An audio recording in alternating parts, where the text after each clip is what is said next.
ఇక బీఆర్ఎస్ లో మిగిలేది నలుగురే. 15 రోజుల్లో కాంగ్రెస్ లో బీఆర్ఎస్ ఎల్పీ విలీనం దానం. బీఆర్ఎస్ లో ఎమ్మెల్యేలను పురుగుల్లా చూసేటోళ్ళ ఊరి అక్కడ ఇంత పెద్ద మాట అన్నాడు. మరి మొన్నటి నుంచి అన్ననే వాడు సచ్చివి సారు గన్లేం చేస్తేవి. పార్టీ ఆఫీసులు కేటీఆర్ కార్పొరేట్ కంపెనీలను నడిపిండు. ఆయన ఫ్రెండ్స్ బినామీలు వేల కోట్లు దోచుకున్నారు. త్వరలోనే ఈ కథలన్నీ బయట పెడతానని వెల్లడి అంటూ ఏం కథలు పెడతావా అలా. ఇక ఈయన చెప్పేదైతే సిగ్గుశరం లేదనిపిస్తుంది ఒక్కొక్కరికి. మొన్నటిదాకా మంచిగుందని చెప్పి ఆయనే సంకలలో కూర్చుంటారు కదా, అందరు ఎక్కి కూర్చుంటారు కదా.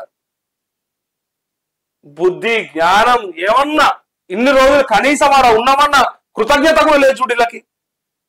కేసీఆర్ దగ్గర ఉన్నాము, కేసీఆర్ మాకు అవకాశం ఇచ్చిండు, మళ్ళీ బీఫామ్లు ఇచ్చిండు, మళ్ళీ ఎమ్మెల్యేలు గెలిపించిండు అని ఏమి లేదు వీళ్ళకి. ఇక ఒకటే పురుగు లెక్క చూసిరట. మరి పురుగు లెక్క చూసినాక ఎందుకు వాడి సచ్చిరా ఇన్ని రోజులు? మరి అప్పుడే రానంటారు బయటకు.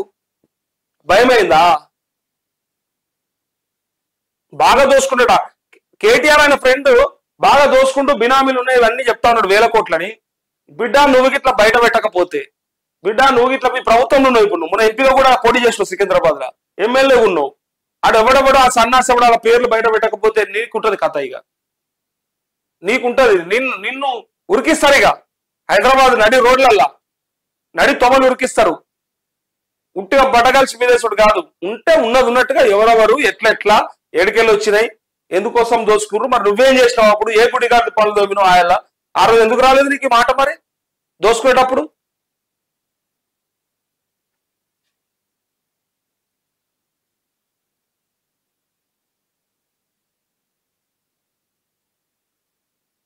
హైడ్రా పవర్ఫుల్ అంటూ ఈ వార్త.